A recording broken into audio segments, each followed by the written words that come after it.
0% kemiskinan ekstrim di Indonesia pada tahun depan. Badan Pusat Statistik kemarin merilis bahwa tingkat kemiskinan meningkat menjadi 9,57% per September 2022. Ini artinya ada 26,36 juta penduduk miskin di Indonesia.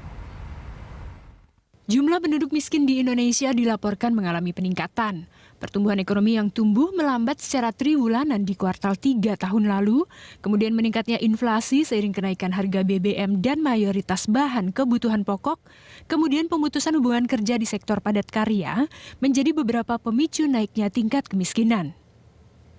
Data BPS menunjukkan tingkat kemiskinan sebesar 9,57% per September 2022, naik 0,03% dibanding 9,54% di Maret 2022. Angka ini juga masih lebih tinggi dari sebelum pandemi, yang berada di 9,22% pada September 2019. Ini berarti ada 26,36 juta penduduk miskin per September 2022, meningkat 0,2 juta orang dibanding Maret 2022.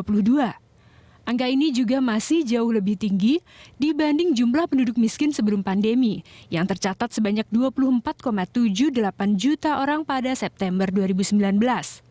Kemudian peristiwa-peristiwa lain yang juga berpengaruh nanti kepada kemiskinan kita di September 2022, Bapak Ibu sekalian, bahwa sepanjang September 2022 itu terjadi pemutusan hubungan kerja di sektor padat karya, ya, seperti industri tekstil, alas kaki, serta perusahaan teknologi. Ini yang sudah kita lalui, ya, beberapa peristiwa pada bulan September 2022. Juga, ya, di September 2022 di sana ada penyesuaian harga BBM. Ya, ini kalau dilihat dari rilis kita itu berdampak kepada peningkatan biaya produksi di sektor pertanian. Disparitas kemiskinan di perkotaan dan perdesaan hingga kini tercatat masih tinggi.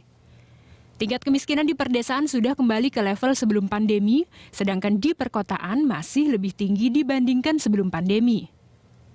Persentase kemiskinan di perdesaan per September 2022 tercatat sebesar 12,36%, lebih rendah dari angka sebelum pandemi, yaitu 12,6% pada September 2019. Sementara di perkotaan, angkanya masih sebesar 7,53%, jauh di atas angka sebelum pandemi, yaitu 6,56% pada September 2019. Tim Liputan, Jakarta.